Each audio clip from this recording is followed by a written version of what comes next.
Hey guys, so yeah, this is episode 37 of the Rugby Recap. You have myself, Rugby H, as well as the Kiwi lads.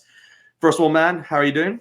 I'm doing very well, Tim. A lot of rugby still to come up this weekend. Of course, no Six Nations, but now we've got the URC returning, so that fills that gap. LA Sevens taking place. Super Rugby back in the swing of things for round two. She's going to be a busy weekend.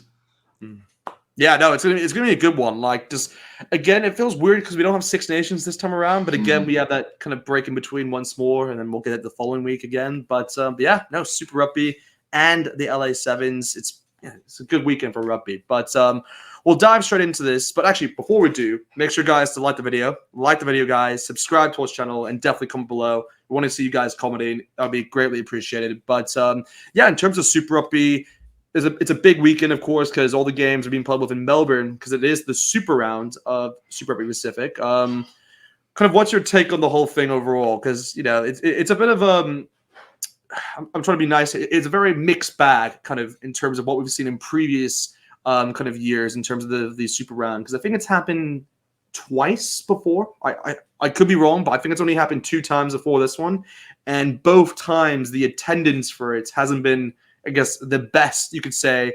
Maybe it varies obviously between the days, but like still, it's like overall, if you're taking the overall thing, it doesn't seem to like the super round isn't like done well in that way in terms of getting numbers in as you'd expect. So, kind of, what's your take on that overall? Am I wrong in saying that, or do you think that's kind of the notion?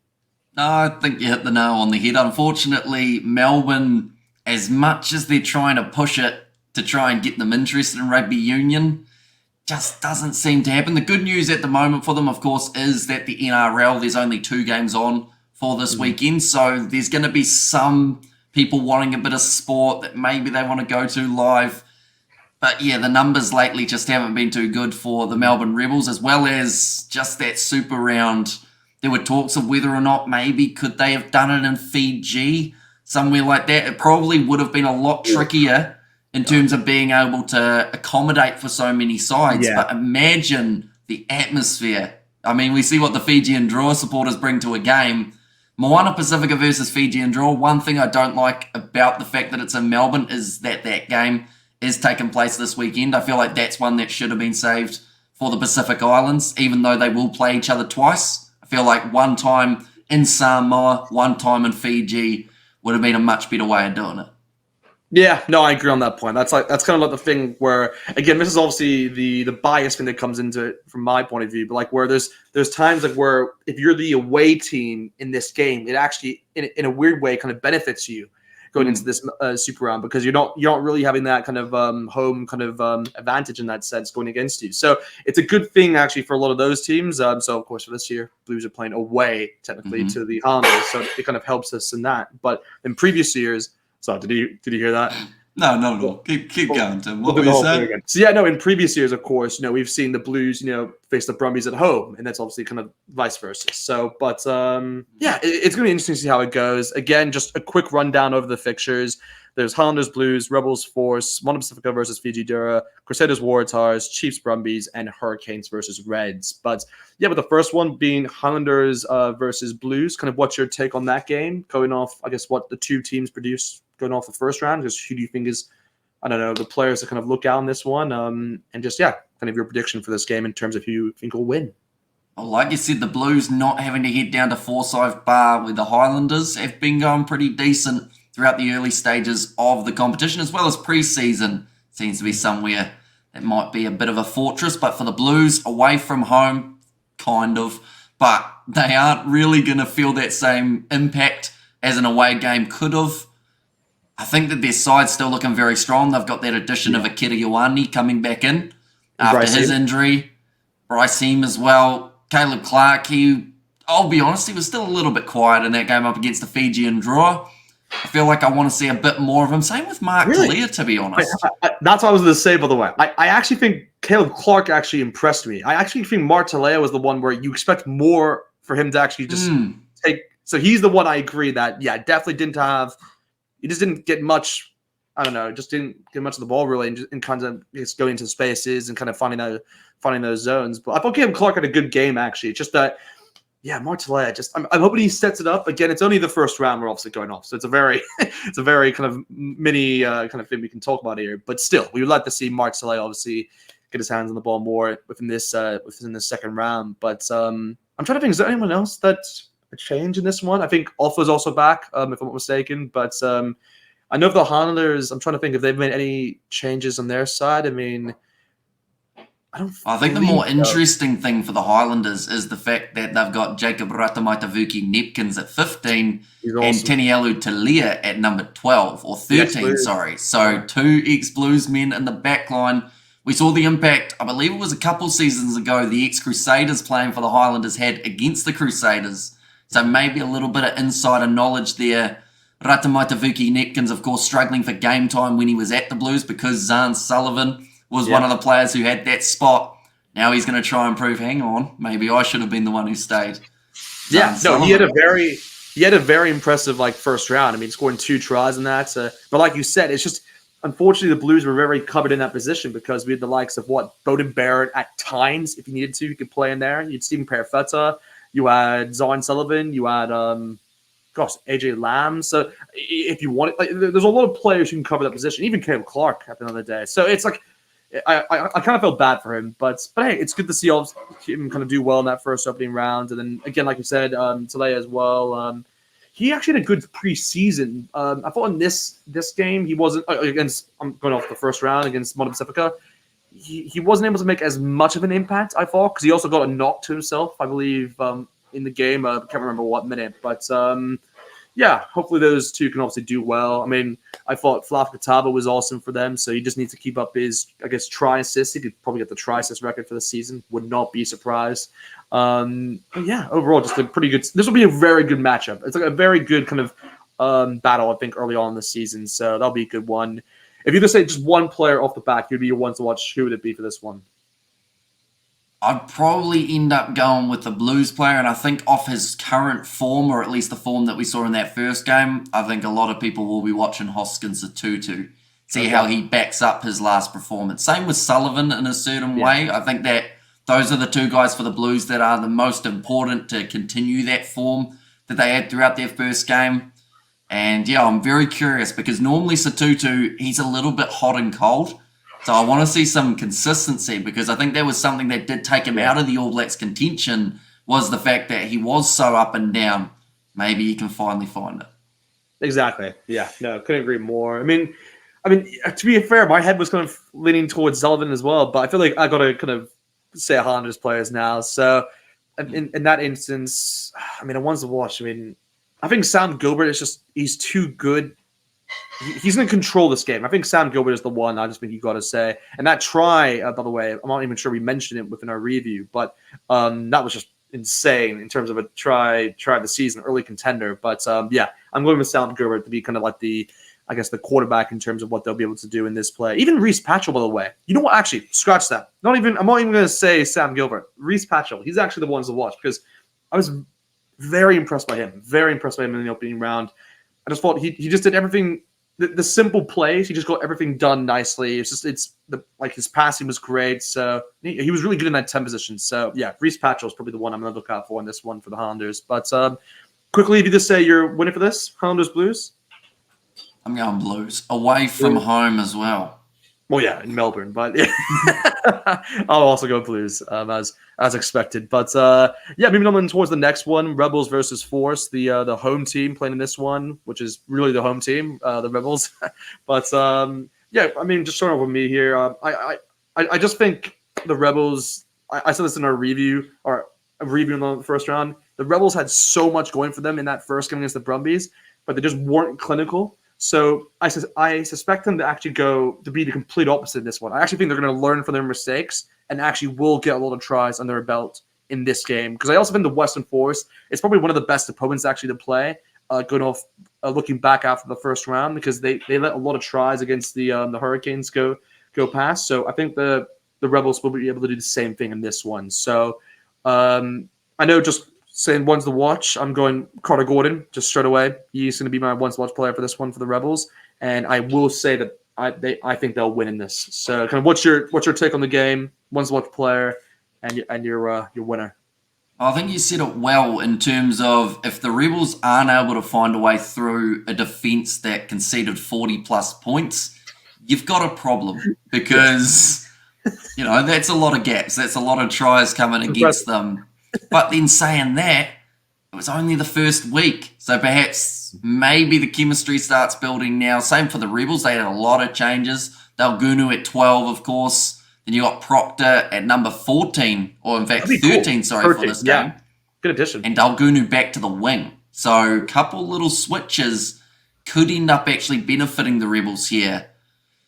It's going to be a tricky game for them. I think that key player I'm looking at, Will Harris, in that number 8 jersey for the Western Force. Okay. Big man. I feel like, I've just realised I've done 2 number 8s in a row.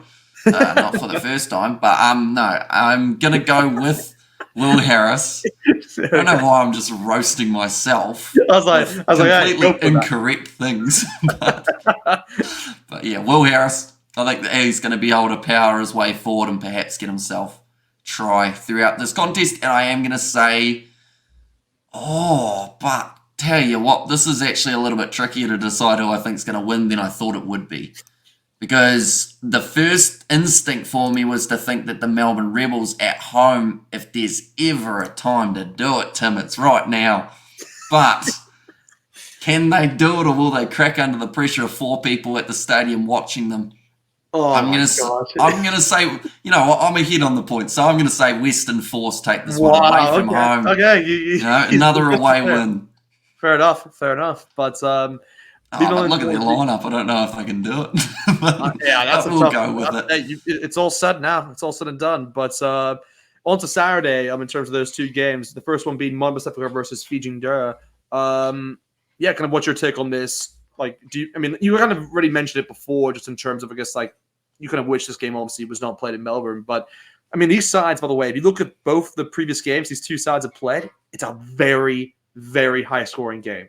For what we've seen against these 2 sides. So I'm expecting a lot of tries once more. Would you kind of see the same thing? And kind of just your play to look out for in this one from either one and your winner.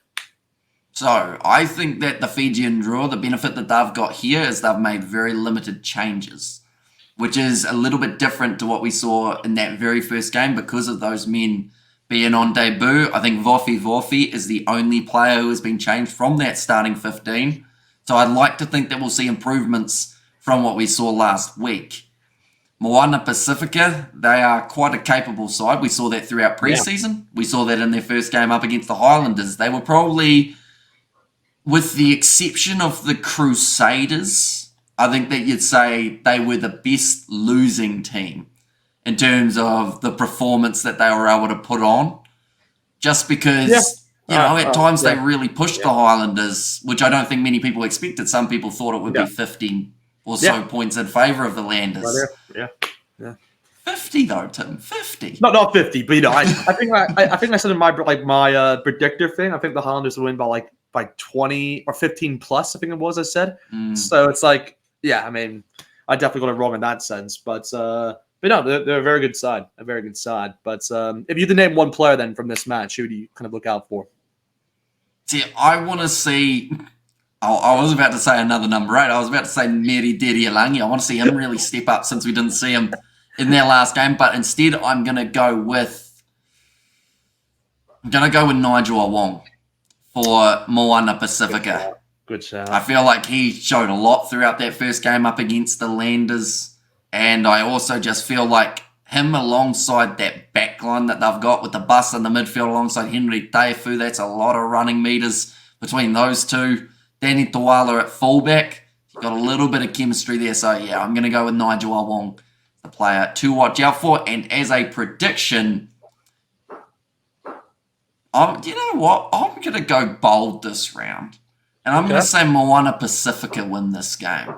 Okay, I like They're underdogs, but I feel like the Fijian draw, maybe it's going to be similar to what we've seen in some past seasons, how it just takes a little bit longer for them to find that rhythm. But once they do, they will definitely put teams on notice.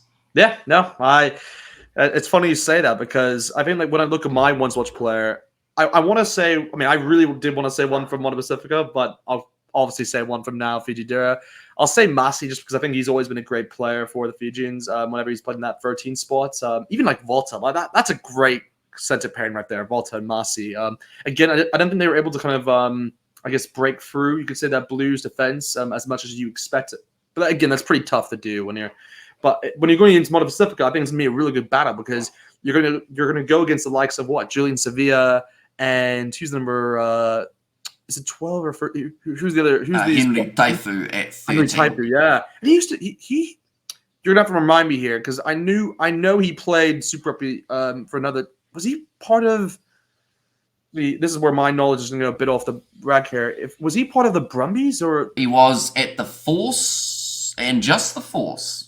Yeah, see that's the thing. I know him because like he's probably part of the early stages of when they came back into Super Rugby, so that's why I remember the name. But yeah, no, that's a good combination. But yeah, anyway, that's my kind of ones watch player in terms of Masi. But yeah, going for this game, I actually was going to go with Mono Pacifica as well. I just think they impressed me a lot in that opening game against the Highlanders, and yeah, I just think Fiji Dura also just have a lot of players that aren't available for this game that normally would fill in those positions. Like you said, obviously it's good they're keeping more of the same team compared to what we saw with compared to Mono Pacifica. But I just think I don't know if it's going to work out or not.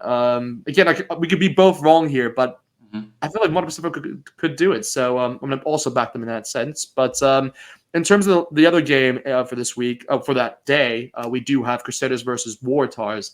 And yeah, from my side of things, I think this is going to be one of the games where I think there's only 2 games this week. Well, this is probably the most one-sided game, I think, in my opinion. I think out of all the games this week, this is probably the only one-sided game I can think of because I don't think the Waratahs. I expected a lot more out of them, to be honest, in that game against the Reds, and I thought it'd be a much closer score.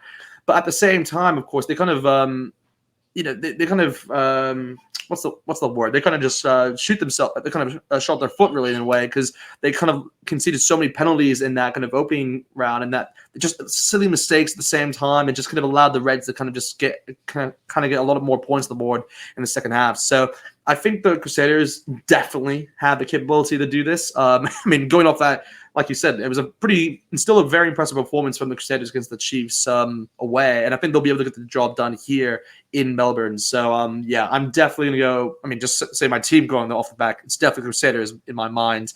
In terms of the ones to watch, Funaki was really good, I thought, for the Crusaders in that opening game. I think he even won man of the match. I could be wrong, but he was really good in that opening game for the Crusaders. I mean, Havili is back, so that's probably the one I'm going to say, because I think it's going to be good to see him back now in the Crusaders shirts. But yeah, Havili is probably the player I'm going to go with in terms of the ones to watch. But yeah, for you, what do you think about this game? Your ones to watch player and your winner. Well, I'm hoping the Waratahs step up a little bit more than some people are anticipating, just because, like, at the end of the day, it's a slightly closer home game for them, but they've also had that game to try and work out what they can do. And like you said, they were their own worst enemy in that game up against the Reds. So I'd like to see a little bit more of a competitive game. And it does seem to always be the Waratahs Crusaders that sometimes brings out the best in these two sides. They've had some thrilling contests in the past. But I am still saying the Crusaders will take it, of course. But the Waratahs, I'm going to go for a key player from their lineup. I'm in a very loose forward mood for some reason. Like, every time I look for a side, every time I see the loose forward trio, I'm like, yeah, that's a nice one. But even I'm going to go... Even last week, you were like, okay, we're choosing too many backs. Let me go over loose forward here. So this time you're doing... And then since then, I'm stuck on the loose forwards. But number 15, Max Jorgensen, or Jorgensen, sorry, they don't say it with the Y rather than the J. I'm going to go with him. I think that his work at the back is going to be extremely crucial because if the Crusaders are able to play that territory game, normally they drown teams into conceding a try. But if Jorgensen is in the right place, right time, alongside, of course, Nawanganita-Wasi out in that wing, I think that maybe they can limit the scoring, but still probably a Crusaders win at the end of the day. Yeah, fair enough. But yeah, again, moving on towards the next one, which is the 2 Sunday games now, the final 2, which is Chiefs versus Brumbies starting off. Again, what's your kind of take on that game overall? Because that's going to be a pretty again, this is kind of similar towards, I think, the first game we have in the week, Highlanders Blues, where it's going to be a very big battle between these two sides because both teams are actually, I could be mistaken, this are at the top of the table in terms of that kind of one, at least the top. I mean, this is bad of me, guys. I have to quickly look at this. Are they top 2 at the moment? Are they? No. Okay, so Brumbies in second, Chiefs are actually in 6th. Oh, okay, of course, because of the difference. But anyway, they're obviously both wins from round 1, so they're obviously in a good position. But yeah, kind of what's your perspective of this game? Who's your once-watch player and the winner? Yeah, second game of the weekend, that is winner versus winner. Which is quite cool in a way that we've got a few games that are winner versus winner, loser versus loser, and then a little nice mixture of a winner versus a loser in some regards as well. But for this game, in fact, the third game, I think that's winner versus winner. A lot of winners around at the moment in Super Rugby Pacific. I'm going to go and say that the Chiefs can pull it off. I think that their performance up against the Crusaders showed that they are top contenders for this season. And even though I think that the Brumbies are really going to give them a decent shot, I think that this game, in terms of trans-Tasman matches, is the one I'm looking forward to the most, even though Hurricanes versus Reds is on the same day. I think that this Sunday of Super Rugby, that could be the best 2 matches that we see of the weekend, just because you know, both sides are going to go to play and really going to try their best to walk away with the victory. And that backline for the Chiefs, who knows how many of those young players could end up in an AB's kit, taking on maybe some of the guys in the Brumbies for that Bledisloe. I'm going with the Chiefs, and I'm going with, if I had to pick a key player, TheRugbyRecapYT at inside centre. I think that him going head-to-head with Ollie Satsford.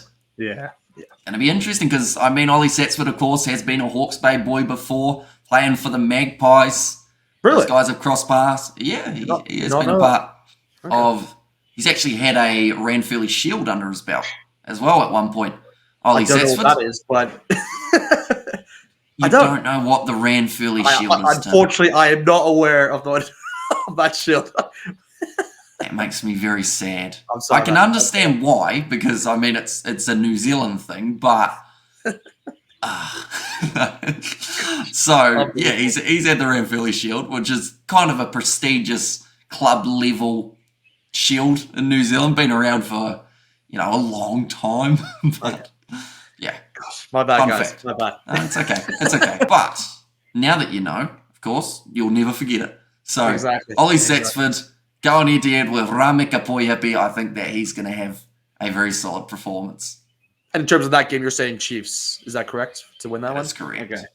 Well, I guess for me, I think this is, like you said, it's going to be a really good game. I think you are right, actually, that this is we're going to again talk about it straight after this as the last game, Hurricanes-Reds, but I'm actually not even sure which one of these two is actually a better game because in my mind, maybe I'm wrong in saying this, but I kind of think the Hurricanes-Reds could be a better game, but because they're both very attacking teams. Yeah. But at the same time, with that, it means that kind of one team will just shine and the other team could just kind of just not be as attacking. Because I think in the previous games I can remember with Hurricanes-Reds, it's been one-sided mainly. I think in times it's never been really close to my memory. But whereas of course for Chiefs-Brumbies, it's always been a very close game. So. Yeah, I think you may be right in that front for this game. But I think for the ones to watch, I'm gonna lean towards the Brumbies in this. And I was actually thinking of a center with Ikitau. I think Len Ikitau could have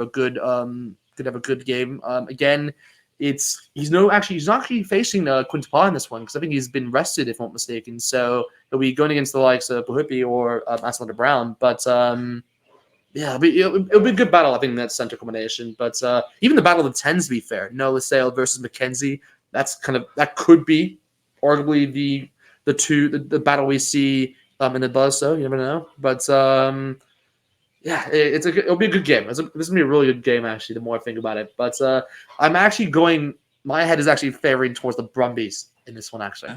I just think the Brumbies it's one of those where I just think also being in Australia, it could also just help them in that sense. And whenever they're playing Australia, I feel pretty good about the Brumbies. I don't know why. They're always pretty good. But yeah, so Brumbies is the team I'm going for this one. But yeah, for that final one, Hurricanes-Reds now. This is a big one, in my opinion. Again, both sides having pretty impressive performances going off the first round. I think they both got a bonus points, if I'm not mistaken. But yeah, this is a tough one. I actually don't know who to go for in this. Normally I'd just be straight off the back, just say Hurricanes, but I don't know. The Reds they looked really good actually throughout the against the Waratahs. But again, they're facing the Waratahs. I'm not sure if that just makes it like I don't know. No matter what, I'll say for the ones to watch player for this, I will say Nahala. I think Kitty Nahala will be a big one for the Hurricanes because I think he's one player who he wasn't able to stand out. I think in particular in that first round against the Western Forest because most of the time it was Josh Mobley. On the other side, he did pretty well, getting 2 tries, if I'm not mistaken, in that one. And even Riasy came off the bench and didn't even got a try for himself. So I just feel like I feel bad for Nahala. I feel like he's going to shine in this one, I hope. So that's one of the reasons why I've selected him as my one to watch in this game. And I will favor. This is a tough one. It's like the last game. Like it could. I don't know. Whatever I think of like night games. The Hurricanes haven't done normally well at night. I always remember that, like in Australia, like they always lose games for some reason in my memory. Again, most of those times are against the Brumbies. PM. Yeah, this kickoff. So earlier than they would play in New Zealand for their games. Of course, yeah. Actually, so what time would it be in? It would be a 6:30 p.m. kickoff here in New Zealand. Okay. So that's what what would be the time? Is it the same? 4:30 local. Yeah, 4:30. Ooh, I think the light may be on their side then. So no, I'll go with the Hurricanes. I'll go with the Hurricanes for this. But how about yourself then? Well, I think that this game, like you said, Brumbies versus Chiefs, I think could end up being maybe the better contest. But this one, I think, is definitely going to be the highest scoring game out of those two. Both sides scoring a lot of points in round number 1. And I think that both sides have the potential of being able to do it again. Key player, Tate McDermott, I'm going with for the Reds, seeing as you picked the Canes player. Him going head-to-head with Cam Roigard is a very intriguing head-to-head. Some great players in the back lines as well for these two sides. Barrett versus Hunter Paisami. There's just a lot that's going on in this game that could end up making it an absolute classic between the two teams. And that classic, even though it's going to be a little bit dark, I'm going to go with the Hurricanes. Okay. I'm just thinking more of the battles, by the way, in terms of the sides. I'm like thinking like Peter Vlake versus like Harry Wilson. I'm just like, ooh, it's going to be another good battle in there. But I think you've nailed it, though, with Tate McDermott and Cam Morgan. Because, of course, Cam Morgan's coming back to start for the first one in this one as well. And McDermott actually had a pretty impressive first game. So, again, that could be another maybe battle of the nines, but we may see for the future in both, so you never know. But okay, that's cool. So that is now done. Obviously, now in terms of Super Rugby guys, in terms of our predictions, there again, we'll go over them and see kind of who was who did better in the review. But before we get into the kind of the LA Sevens that's happening this week, there was an announcement made kind of in terms of the new formats for the Pacific Nations Cup. And yes, I've done a video on my channel if you guys want to check that out. But I just want to get kind of your opinion here, just in terms of like the addition of Canada and US to this, because again, we've seen Japan kind of compete with they've always been involved actually in that competition anyway, but with the likes of Canada and the US now involved, making it more of a 16 thing and doing a whole like semi-final, final kind of whole series in Japan for the first edition, then USA, Japan, USA. Do you kind of like the concept of this tournament, or do you think they've missed something out there which you think they could have added? Like, what's your kind of take on the thing? I think it's important that the USA and Canada do get more rugby, because oftentimes it is just a random side that is thrown to them, whether that is Chile, which of course I hope would still take place, given Chile a few opportunities after their most recent Rugby World Cup campaign.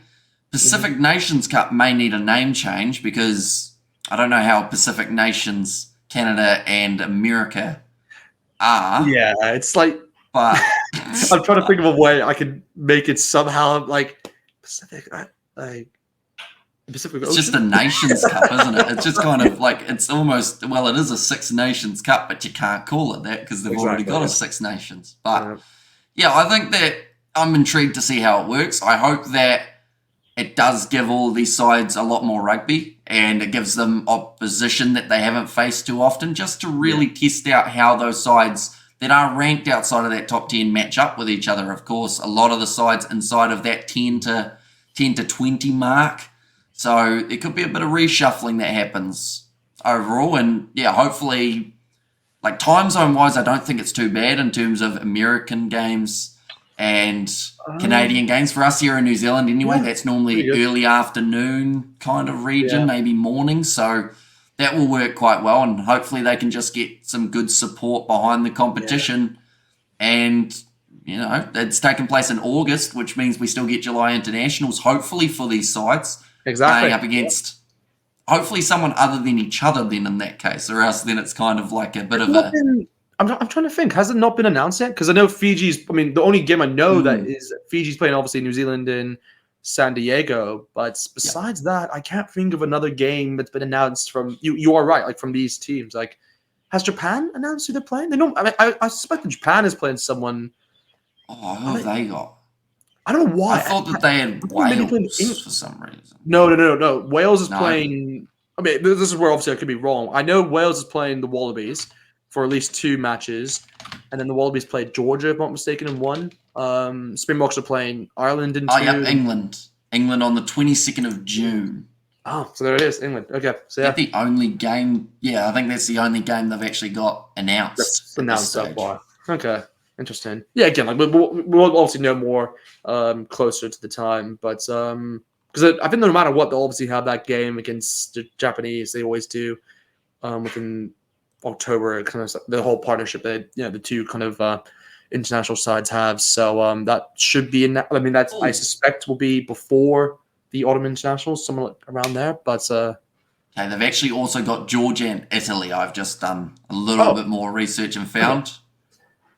That's good, actually. I love that. Couple extra games. Hopefully, matching wise in terms of skill levels. I mean, Italy could be an interesting one. Yeah, Italy, Japan. That's a great game. July. That's a good game. Yeah, that'll be a really good game.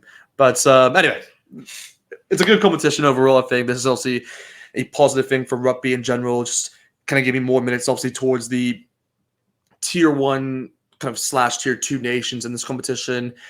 And yeah, just kind of building forward, you could say, towards the 27 World Cup and even the 31, which is, of course, hosted in the US. So, yeah, it's just a good thing to have because I know that they're going to have, obviously, the new competition, I believe, starting from 2026, which is like involving kind of a lot of the teams in total. So, I think from both North and South. So, it kind of goes all together in everything. But, yeah, no, a positive thing for rugby.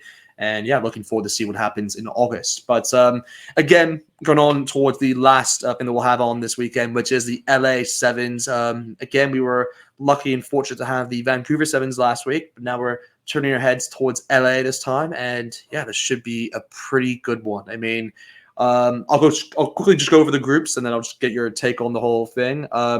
For Pool A, we have Argentina, Ireland, South Africa, Spain. Pool B, we have Australia, New Zealand, Samoa, and the United States. And in Pool C, we have Canada, Fiji, France, and Great Britain. So, yeah, just what's your take on, I guess, the whole kind of the LA Sevens on a whole? Are you excited for the competition? Absolutely. And I feel like in terms of, I guess, the ranking system, in a way, this is probably about as even as the pools have been. And we're in each other's heads. I was literally going to say the same thing. And it's kind of the case of, in every group, there are 3 sides that can go through. Yeah. And someone who's a good side, unfortunately, will end up missing out. So it just shows how crucial those points are, whether you're winning games or whether you're losing bonus pointing in a contest. Like, that will be the difference. We saw last week that it was actually Samoa who went through after only receiving 3 points. That was a little bit on the technicality, seeing as South Africa had 4, but they were ranked 4th in their group. So every point crucial, can't afford to throw away wins, or else you will find yourselves playing off outside of those quarterfinals, and that is the last thing that sides want at this stage. What's wrong, Tim? Just bad memories of the Vancouver Sevens for South Africa. That's all. But yeah, hopefully we turn it around because again, I want them to do well because it goes intertwined to the next one, which is in Hong Kong. But yeah, just going off the groups, I guess, in terms of Pool A, with it being Argentina, Ireland, South Africa, Spain. kind of what's your kind of top three for that, and in what order? And of course, do you think one of these teams will advance to the next stage? See, it's a tricky one with South Africa because you never quite know what they're going to actually do in a competition. Yes. They're either going to go very well or they're going to go extremely poorly and get beaten by Spain. Yep. I'd like to think we're back to the first option out of the two, but I am still going to say Argentina top their group, continuing that massive winning streak. I want to see how far they can take that, seeing as now they've already made that history for themselves. South Africa second in that group, Ireland in third, and Spain in fourth. The order that I'm going with. I love that. I think that's probably the same order I was thinking because, again, I think the South Africans will want to get revenge on Ireland following that last sevens. That's a good point, though. The last few times that those two sides have played, Ireland done well. Ireland have kind of had their number. Ireland's been like, it's weird. Like whenever they don't play in a final, if it's a final, South Africa just wins. They just win that. But if it's like any other game, they're just like South Africa has a bit of like it's like South Africa's kryptonite in a way. It's been Ireland for I think the last few games actually when you look at the records. But not just in rugby sevens. Yeah, I guess. But hey, we have a World Cup. A World Cup. So just couple of them back to back. A couple. Exactly. That's the spirit coming from a New Zealand fan. But no, I think I would the same order as you: Argentina, South Africa, Ireland, and I will see. This is the thing. I have to look at the groups again, because again, there's Australia, New Zealand, Samoa, USA, Canada, Fiji, France, Great Britain. I will actually say this will be the group that the third place won't advance. Yeah. So crucial. And you are saying that they will advance, right? Ireland in your case. I haven't decided yet. Okay. You haven't decided yet. Okay. Well, we'll go back to that then. We'll go back to that. In terms of pool, actually, do you want to go over a one-spot player in terms of this one? I think why not? We can go at least one one-spot player for this pool. Going off to you first. We're just doing a sort of a spin, by the way, guys. Just as normal. But yeah, who's your kind of one-spot player for this group? A player to watch out for, Joaquim Palandini. I'm going to go with of Argentina. I feel like he actually really did well throughout the last competition, and maybe he's not as flashy as Marcos Maneta. Maybe he doesn't run over four men like Luciano Gonzalez, and maybe he's not quite as tall as Romain Schultz, but still did a lot for Argentina in terms of the way that they were playing, and the way that he set up tries was immaculate. So I'm going Joaquim Palandini for the Argentines. I like him. I like it. I could be wrong in saying this, so I will have two options here. But I know if Oosthuizen is back for the box in this tournament, then he's kind of my player to look out for because he of course was unavailable for the previous one. But if of course he's still unavailable, I'll just go with Speckman. I'll say because again he's just the easy option in terms of the kind of quarterback in terms of what they do. So yeah, so I'll go with Speckman there. But yeah, for Pool B, again, we have the likes of Australia, New Zealand, Samoa, and the United States. I'll go first in this, just saying that I believe the order. I mean, this is a very tough group. I think this is definitely the toughest group out of all of them, in my opinion. You could obviously correct me there, but I don't know. I mean, Australia they were very disappointing in that previous in the previous tournaments. USA and Samoa, I think, did better than what most people thought. And New Zealand, of course, did really well compared to what you definitely thought from what they weren't going to do. But, gosh, this is actually a very tough group. Because you have to remember, it's in the U.S. as well. So I would like to think the USA will advance. So I will say the USA will advance in this. But what position will I put them? I'm going to put them second in this group. So I'm actually going to go with New Zealand to top it, USA second, and Samoa third, and then Australia fourth. So they're not going to make... I mean, that's just terrible for me. But but this could be the first time, by the way, where we see Michael Hooper. Actually, before I even mention that, it hasn't been announced. So obviously this is just hypothetical right now. But there is a case where this could be Michael Hooper's debut tournament. So hopefully he does well. But in my opinion, they're not going to do well. So sorry, man. He's a great player. Great player. Dupont, you said they're going straight to the top. Yeah, no. Australia bringing Michael Hooper straight to the bottom. Exactly. Yeah. Anyway, that's my three. What about you? Well, I'm going New Zealand at the top. I'm going USA in second. I'm going Australia third, and Samoa in fourth. Wow, so you don't think Samoans will do it this time? They need a lot of luck. Like, unfortunately, at this stage, they just throw away games that they should win. They get unlucky in games that are close, and it's just those little things that always go against them, unfortunately. Like in their game up against Argentina, when there was that double knock-on, clearly knocked on by Argentina first, then the Samoan referee goes, we'll just go with the Argentine scrum. It's the easier option.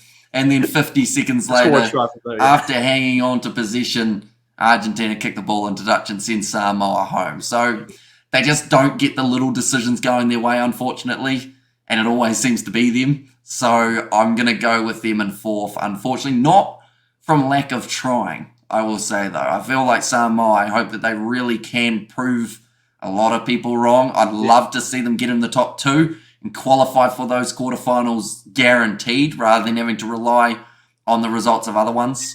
But I am going to say that Australia ranked third do go through to the next stage. And I'm actually going to also say that Ireland ranked third will go through as well. Oh, okay. So you now are okay. So that's official now. That's official. Mm-hmm. Just quickly, I mean, just for the ones watch player for this pool, I'm going to go with I'm going to go with you. Yeah, I'm going to go. Yes, I'm going to go Perry Baker. I was going to go with Lucas Leclerc because I thought he was pretty impressive actually throughout the previous tournaments. He did a really good try actually. But I'm going to go with Perry Baker. I think he's this is a big one for him, of course. It hasn't been announced, but this could be the last ever time he plays in LA. You never know. This could be the last one. But Perry Baker is my guy for this one. How about you in terms of this one to watch play? I'm going to go with a New Zealander, which I don't actually often do, even though I am from New Zealand. But I feel like this man was too strong in the Vancouver Sevens that I can't say him, and that is a Kulia Rokalisoa. I think that what he was able to do was very good for the Kiwis and helped them in some extremely tough moments. That game up against the Fijians, like those little tiny moments when you can change a game, and I think Akulia Rokalisoa does have that X factor that he needs to provide. So, go on with him as the key player. Like it a lot. But, good on towards the last one, of course. Actually, no. Did we say even the order for this? We have said the order. Pool C. My brain's being fried here. Pool C, Canada, Fiji, France, Great Britain. I'll start off with you. Kind of what's your order in this one? And, it's your ones to watch player. I'm going to go France, Fiji, Canada, Great Britain. So I'm actually going to say that Great Britain have a lot worse of a tournament than they did last time. And the reason I'm going to say that is because that game up against the USA really concerned me when they ended up losing it by about that 27 points. And we've got to remember, like, they beat Ireland, they beat South Africa, but Fiji and France are just going to be a whole different beast to try and get through. And yes, they might be able to do it. I mean, we saw them beat Samoa in that playoff game for 7th place. Yeah, I think that Canada might just get the better of them. Going with France at the top, Fiji in second, and then, of course, the Canadians in third, but they will miss out, according to my maths. Okay. And of course, mine's going to be slightly different because I am, of course, saying that one of these teams will advance in that sense. So I will say... And you have a Canadian accent. Yes, I have been told that sometimes, but I will say Fiji to top this group. Then I'm going to say France, and then I'm going to go with. So you're kind of in my head here as soon as you said that. Great do it for your homeland. It's a good point. For my home, I'm not even from there. Somehow it's my home. I was trying to think. Is there any connection towards how I can spin that? No, there really isn't. I'm sure Canada. You have to remember. This is bad of me, actually. I have to look back. Were they actually okay in that previous one? Like in Vancouver in terms of the men's side? They did all right. I think it's the best way of describing it. They finished, I think, ahead. They were ahead of. They finished fourth. Spain. Oh no, they were just down from Spain. Sorry, they lost all their games, but Points Yeah, differential I'm going wise. with I'm going with Great Britain. I'm going with Great Britain. Then They finish. almost beat Argentina. They lost to Argentina by 2 points. Yeah, that was impressive. Yeah, that I was really surprised about. Unfortunately, I think they used up all their juice in that game. Yeah, it's like, but yes, I will still go with Great Britain to finish third and to advance as well. But in terms of, I guess, like the ones watch players, then for Pool C, who's your kind of ones watch player then? I'm going to go with Josefa Talafolo. I talked about it in my preview, how the big men for Fiji, this might be a competition that they can really step up in, make those few extra meters, and get Fiji on the front foot, play a physical game. And I feel like up against the Canadians as well as Great Britain, that will be the perfect way of countering them. Up against France, a little bit harder to know, seeing as they have been so unpredictable in the way that they've been playing. So, yeah, I'll go with Josefa Talafolo. Yeah, no, fair enough. But I guess from my side, I mean, I've said Fiji to finish first, but I mean, I just got to say him because it feels weird to say him, but don't do it. Anton Dupont, my once watch player. Like he's even have to be a once watch player. I just have to mention him. But anyway, that's my play for that pool. But yeah, in terms of I guess the 4 semifinalists, your finalist and the winner, what do you have them? Well, I'm going to go with semi-finalists of Argentina. Yeah. Going to go with New Zealand. Ooh, okay. Fiji, but they always get a hard game in the quarters is the only problem. So that always makes it a bit trickier. And then I am actually going to say... oh, see, this is where I want to throw in someone who we're not expecting, but that would mean that I miss out South Africa. And I mean, last time I put South Africa in. I'm being honest here. I'm going to go France. There we go. Fiji, France, New Zealand, Argentina. Yeah. You know what? That's I don't. Okay. Well, before we go into mine, what's your 2 finalists and your winner? New Zealand, Fiji. And New Zealand, because probably like the other times that the two sides play, something goes wrong for the Fijians near the end of the game, and New Zealand sneak it by a technicality. No, that's good. Well, just by coincidence, I am actually also going to go with New Zealand, Argentina, France. I won't say you said who was the other team you said in your one? You said I ended up going with New Zealand, Argentina, France, and Fiji. Fiji. I actually don't think Fiji will do it this time. I think it'll be, but I also don't think South Africa will make it. By the way, because there's a whole thing and how I'm thinking about this is like how I remember teams finish and how they kind of get into the groups for the Hong Kong, how it turns out terrible for South Africa in a way. So actually, no, maybe Fiji does get in. So in a weird way, this is me at first. I am actually going to go with the exact same 4 as you in terms of the semifinalist. But I will then, however, say I think it'll be a grand final of New Zealand versus Argentina. But for this one, I will actually say New Zealand to win because I actually just think also going back in the history, New Zealand, this is kind of their tournaments really because they won the previous 2 actually in LA. So they can make it a free-peat here, similar to what we saw with Argentina and Vancouver. But that's cool to see similarities there. But I don't know. I'm not confident for the Bucks because somehow they're always low in the thing and they get paired up with with 2 giants in the group stages normally in Hong Kong and they normally just don't do well. So that's why it always kind of somehow doesn't work for them. So that's kind of the way I'm thinking. Hopefully that's not the case. Hopefully they prove me wrong. But anyway, that is kind of it now for this episode, guys. Again, thank you just for everyone who obviously is listening. Make sure, obviously, guys, to like the video. Would greatly appreciate that. Check out our respective channels. We'll try to leave it in the description below. We don't do that often, but we'll put it in the description below. And yeah, just again, have a good day. Subscribe to our channel. And yeah, see you guys next time.